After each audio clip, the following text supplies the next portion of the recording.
Primera de Timoteo, capítulo 3, versículos 14 al 16.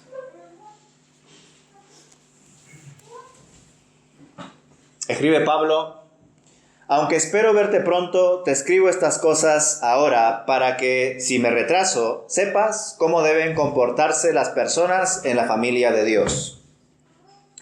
Esta es la iglesia del Dios viviente, columna y fundamento de la verdad. Sin duda alguna, el gran misterio de nuestra fe es el siguiente: Cristo fue revelado en un cuerpo humano y vindicado por el Espíritu. Fue visto por ángeles y anunciado a las naciones. Fue creído en todo el mundo y llevado al cielo en gloria. Amén. Amén. Tal y como señalé al inicio de esta primera carta a Timoteo, el versículo 14 nos da la pista de que el joven pastor no se encontraba visitando varias iglesias en el momento que recibió esta carta, sino que estaba en una iglesia en concreto. Tradicionalmente se considera que esta iglesia era la de Éfeso, pero que independientemente de que fuese esta, o la de Corinto, o de otra ciudad, que Timoteo estuviese instalado en una comunidad es muy determinante para nuestra correcta interpretación de este escrito. Ya os comenté la polémica al respecto. Si esta carta no hubiese tenido un destinatario concreto, definido, como por ejemplo Éfeso, lo que Pablo enseña aquí a su pupilo podría ser de mayor trascendencia en cuanto a su aplicación, pues serían enseñanzas más universales. Sin embargo, si el apóstol se estaba dirigiendo a una congregación determinada, es normal que ciertas exigencias, enseñanzas, exhortaciones tengan un tono y una exposición particular para la iglesia en la cual estaba Timoteo sirviendo. Desde luego, estos versículos 14 y 15 también son empleados para apoyar la teoría de que el apóstol Pablo estuvo encarcelado en Roma en 2 periodos. Y que en medio de ellos pudo realizar algunos viajes, aunque no se sabe con exactitud cuáles fueron esos viajes. Y esto se deduce así por cuanto en estos versículos el apóstol comparte su intención de viajar a donde estaba Timoteo. Y en la segunda carta vuelve a mostrar que estaba encarcelado, y no solamente eso, sino que se encontraba esperando su sentencia de muerte. Pero antes de que llegase ese momento, el apóstol Pablo empleó sus últimos años de vida para instruir a uno de sus más queridos discípulos, a Timoteo. Pablo quería que este joven aprendiese a cómo debía comportarse en la casa de Dios, que es la iglesia del Dios vivo, columna y baluarte de la verdad, como lo expresa aquí. Pues como pastor tenía el deber de salvaguardar, enseñar y aplicar la sana doctrina en medio de las divisiones y de los problemas que había en esta comunidad, en medio de los falsos modelos de liderazgo, en medio de las herejías y filosofías que ya estaban amenazando a la comunidad. Por ello, en el versículo 17, el autor le comparte el misterio de la piedad, o el misterio de la fe, en forma de himno, siendo quizá uno de los himnos cristianos más reconocidos en los primeros años del cristianismo, junto con el famoso himno de Filipenses capítulo 2.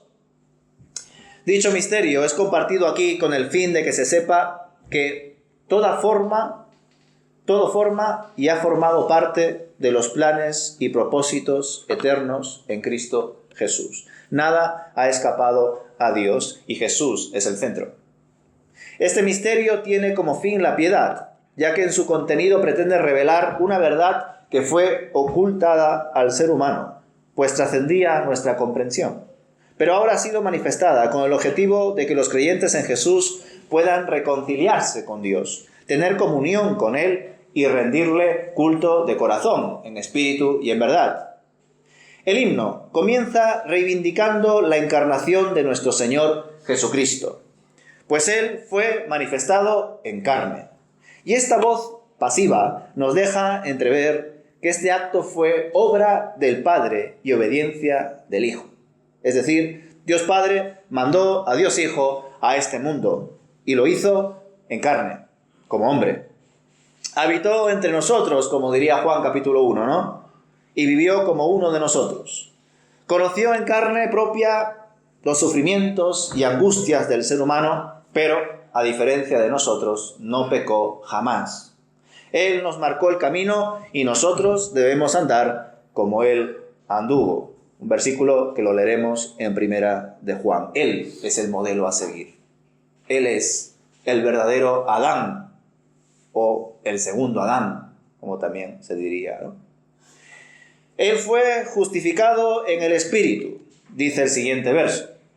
Aunque algunas traducciones dicen vindicado en el Espíritu.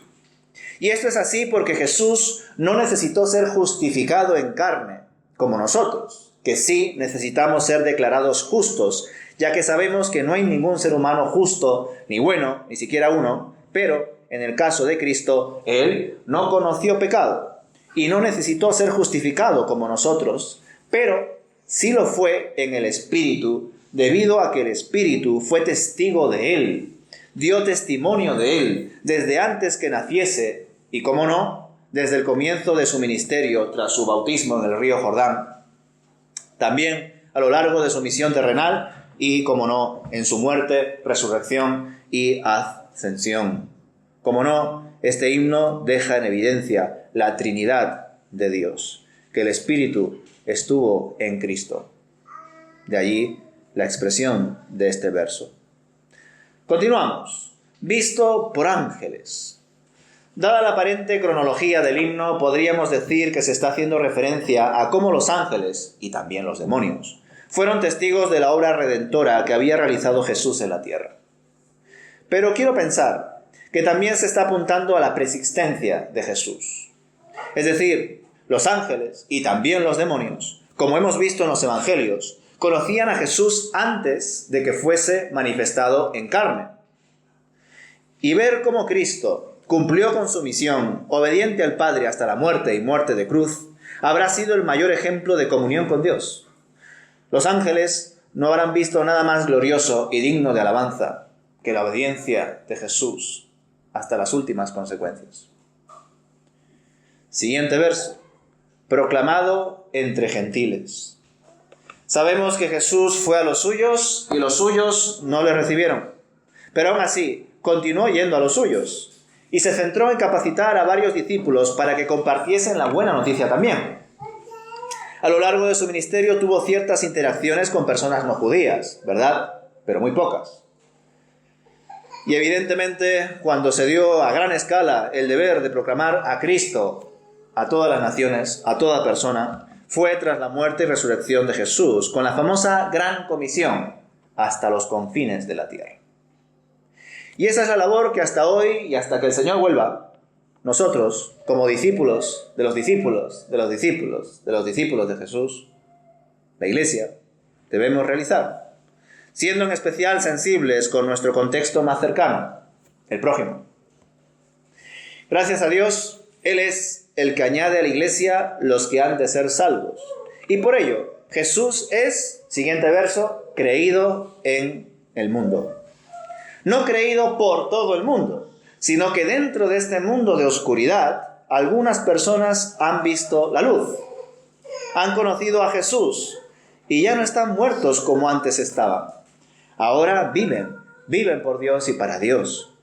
A veces nos puede dar la sensación de que hay muy pocos cristianos en la actualidad, y puede que en parte tengamos razón. Pero al final sabemos que se salvarán los que tengan que salvarse, porque Dios está al control de esa realidad. El resto no habrá querido ver ni escuchar, y no tendrán ninguna excusa ante el juez, pues Él lo sabe y lo ve todo, hasta lo más profundo de nuestro corazón. Por supuesto que el Señor haya sido recibido arriba en gloria, que es el siguiente verso. Hace referencia a su ascensión y a su victoria. Él está a la diestra del Padre, ha vencido a la muerte, el pecado y el maligno. Y desde ahí, a la diestra de Dios, está dirigiendo a su Iglesia con su Santo Espíritu.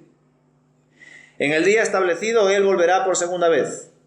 Su primera venida nos garantiza que habrá una segunda. Pues todavía hay algunas profecías que no se han cumplido, pero se cumplirán. Así como otras que algunos pensaban que no se iba a cumplir, ya se han cumplido en Cristo Jesús.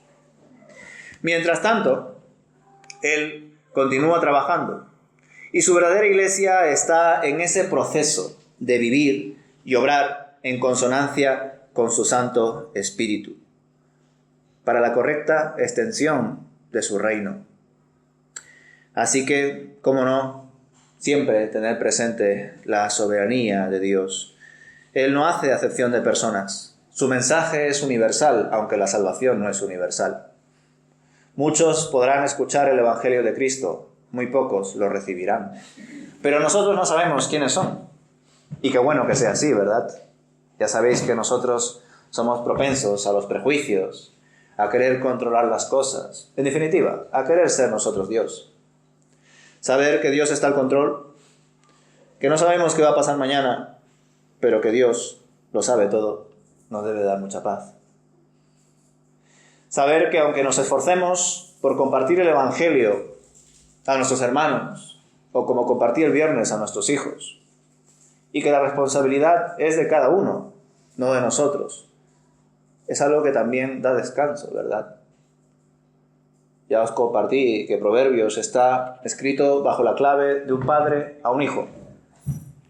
Y en muchas ocasiones los padres, cuando comparten el Evangelio a sus hijos y ven que sus hijos no responden, no se convierten, pueden sentir culpabilidad. ¿Qué estoy haciendo mal? ¿Por qué mis familiares, mis hijos, no se convierten? Y es una culpabilidad a veces similar a la que tienen algunos predicadores y pastores, que en algunos casos además se obsesionan con que cada cierto tiempo haya conversiones y haya bautismos, porque es una manera de cuantificar su, vamos a decir, éxito, ¿no? Pero tanto aquellos padres que se preocupan demasiado por la conversión de sus hijos, como aquellos pastores que de algún modo piensan que lo están haciendo todo mal simplemente porque no se convierten ni se bautiza nadie, son personas que quizá con el paso del tiempo se les ha olvidado que Dios es soberano y que la salvación es de Dios. Que nosotros debemos ser responsables a la hora de tener en cuenta el misterio de la piedad, vivirlo y compartirlo. Pero luego cada individuo es responsable de recibirlo y también vivirlo y compartirlo, no nosotros. En otras palabras, Dios es padre, no es abuelo. La salvación es personal, es de cada individuo.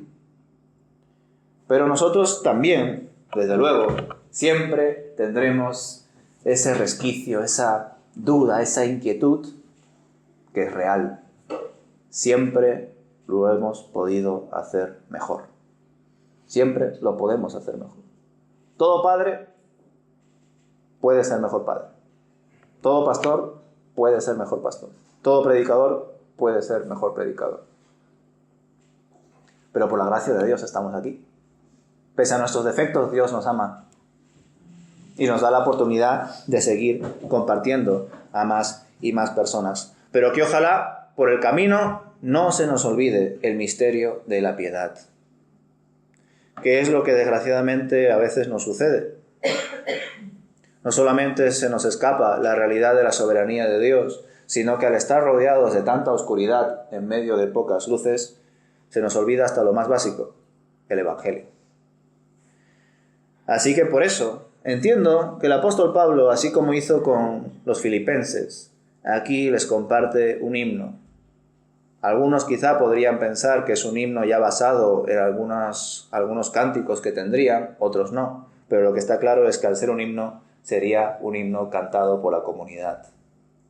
Cristo fue revelado en un cuerpo humano y vindicado por el Espíritu. Fue visto por ángeles y anunciado a las naciones. Fue creído en todo el mundo y llevado al cielo en gloria. Y qué bueno, ¿verdad?, saber que Dios nos da herramientas para tener presente su revelación, para tener presente a Cristo en nuestras vidas. Así que recordemos, hermanos, que la Iglesia tiene el compromiso de sostener la verdad contenida en este himno. Formamos parte de la columna y baluarte de la verdad y no podemos ser destruidos como si fuésemos un templo cualquiera, pues el reino de Dios no puede ser vencido. Seguramente con esta expresión, columna y baluarte, el apóstol Pablo estaba haciendo referencia al templo de la diosa de los efesios. Una diosa inexistente, que en nada se puede comparar a otra expresión que hay aquí, que bueno, la Nueva Traducción Viviente dice Dios viviente, en otras, el Dios vivo.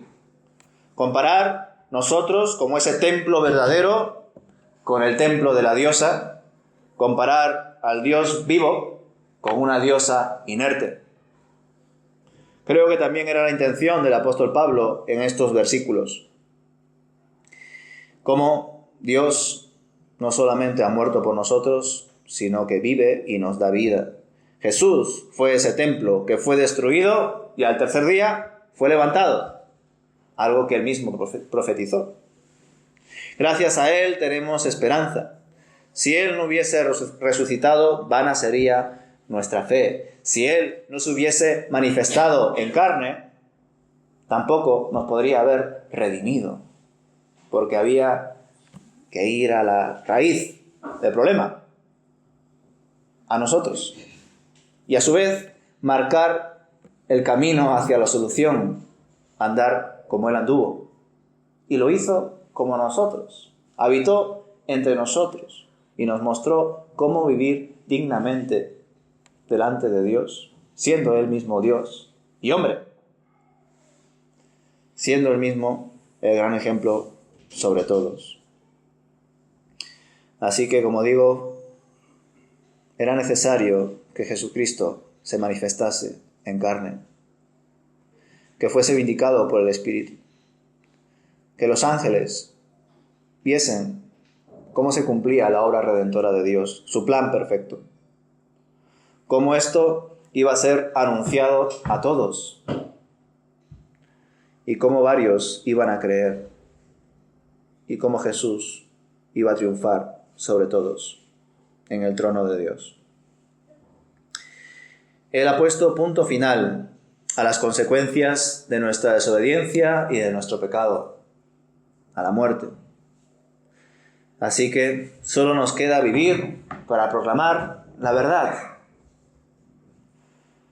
para vivir en la piedad y hacerlo siempre entendiendo que Él es el único que nos ayuda a ser capaces, que no hay nadie suficiente, que ninguno puede hacer estas cosas por sí solo, porque si no volveríamos otra vez a la raíz del problema, a querer ser nosotros dioses. Y solo hay un único Dios, Jesucristo. Solo Él. Solo Él nos ha mostrado quién es Dios. Así que, hermanos, en medio de tantos y tantos templos que hoy en día se construyen, sabemos que el templo de Dios, el cuerpo de Cristo, la Iglesia, perseverará hasta el final. Que va a triunfar sobre todos. Así que eso yo creo que nos da una certeza, una paz tremenda. Pero claro, también luchamos con lo que nos rodea, con lo que tenemos delante. Y muchas veces lo contemporáneo, lo tangible, lo que tenemos aquí y ahora, nos impide tener más presente la esperanza que hay en nuestros corazones, la vida eterna con nuestro Señor Jesús. Así que siempre debemos de volver a ello, hermanos, y por ello creo que también a la hora de encontrar ciertos himnos en las Escrituras nos damos cuenta de la importancia que tiene para nosotros como disciplina espiritual la memorización de la palabra. Una disciplina que a muchos nos cuesta, ¿verdad? Pero que creo que es muy positivo para nosotros. Sé que hoy en día es muy fácil acceder a las Escrituras, ya incluso no hace falta que tengamos una Biblia en nuestro brazo, ¿verdad? O en la mochila o donde sea. Ya con el móvil podemos acceder a ella. Pero lo mejor es que podamos acceder a la palabra porque está en nuestro corazón.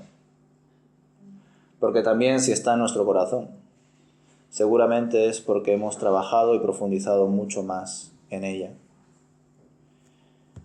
Y en estas palabras, hermanos, entendemos que hay verdad y hay vida. Así que sigamos profundizando en ella. en las verdades de nuestra fe, sabiendo que creemos en un Dios vivo y que Él nos ayuda a vivir adecuadamente. Que Dios siga haciendo su voluntad con su verdadera Iglesia, hermanos. Amén. Amén.